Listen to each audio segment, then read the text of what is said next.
One of the big surprises to come out of D23 is that they showcased some footage from the upcoming Mandalorian and Grogu movie, which is set to be released May 2026. The movies only just began shooting, so they didn't have a lot to show, but they managed to pull together a trailer/sizzle reel for those in attendance. And to be honest, I am surprised at the amount they did manage to actually show us, considering the movie is still in its very early stages of development. And it's given us an idea on what to expect, so strap yourselves in, as it's time to break it down. This is the way. Before we jump in, remember to leave a like on the video if you enjoy it, and don't forget to subscribe to the channel if you'd like to catch more of our Star Wars videos. So with all of that out of the way, let's get into the Mandalorian and Grogu D23 footage.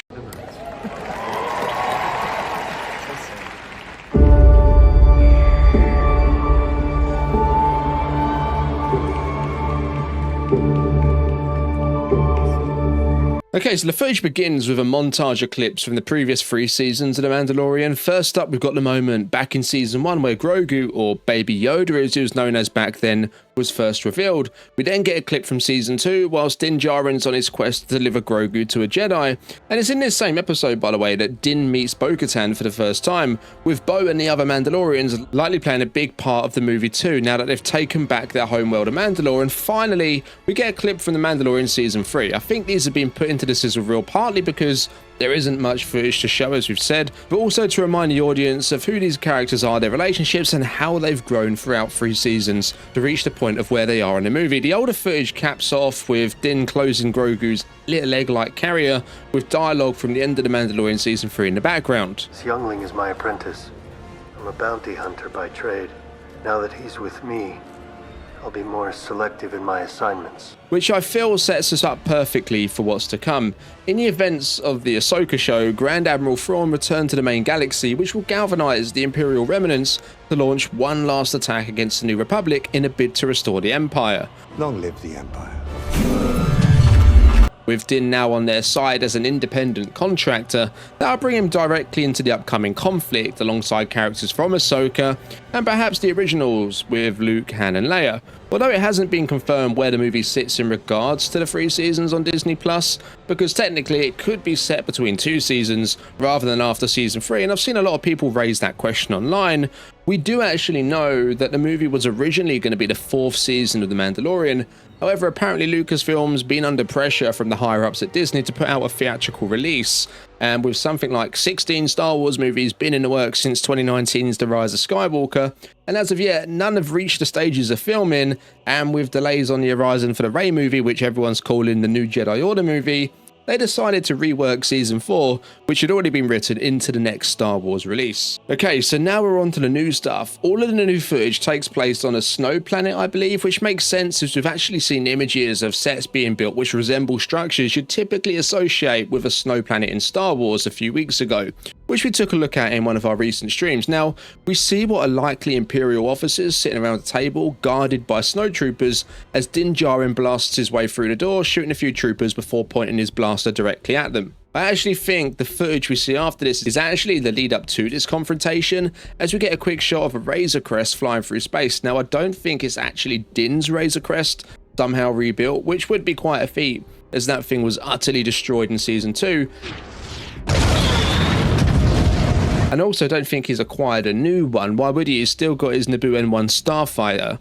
I actually think it belongs to the guy we're about to see in the next shot, Zeb Orrelios from Rebels, who we actually saw make their live-action debut in the 3rd season of Mando, where he was at the same New Republic base as Carson Teva. I really thought Navarro was going to make it.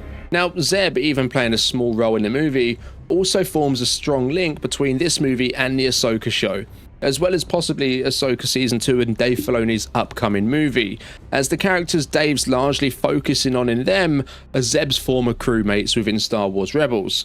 We also get another shot on the ground of the snow base in what looks to be an underground bunker with snowtroopers preparing for battle. And then we see Din and Grogu seemingly infiltrating the facility. Given what we've seen so far, as I say, I wouldn't be surprised if this is also the snow base.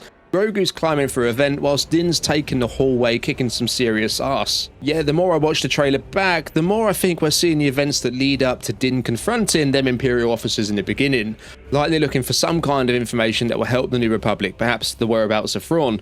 We also get a cool shot here of Din and Grogu driving an AT-ST walker across a snow-covered mountaintop, possibly during their escape from the facility where they're fired upon by two AT-ATs. We then get the official logo and title reveal, which we'll come on to in a sec, but then we get a shot of Grogu in a confined space with two Anzellans, one of which may or may not be Babu Frick from The Rise of Skywalker. We actually do see these little guys in The Mandalorian Season 3 on Navarro, No, it's crazy! where they convert IG-11 into a mech for Grogu before eventually turning him into Navarro's Marshal.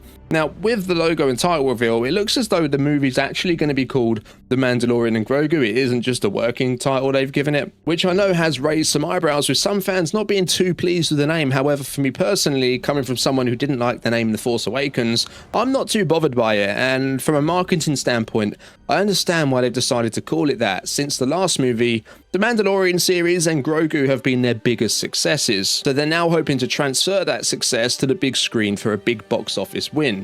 As I said earlier, there isn't a ton of new footage, and it's all likely from the beginning of the movie, with Din working for the New Republic, looking to gather intel perhaps on Thrawn's whereabouts. I think the Mandalorian and Grogu movie will effectively become a two-parter with Dave Filoni's movie, which is rumoured to be a live-action retelling of Heir to the Empire. Anyways, it is a lot of footage when you consider they've only been filming it for around 3 weeks at the point they showed it. They could have just released a few cast interviews to build a bit of hype, so I'm very happy with the sneak peek that they have decided to show. I only wish they released it officially online rather than having it leak out from people recording it from their phones. So what are your thoughts on the D23 footage and the announcements we had overall? And what do you expect to see from the movie once it releases? As always, drop your thoughts, theories, and wildest speculations down in the comments below. Make sure to leave a like on the video if you enjoyed it, and don't forget to subscribe to the channel if you want to catch more of our Star Wars videos. I'll see you in the next one. This is The Way.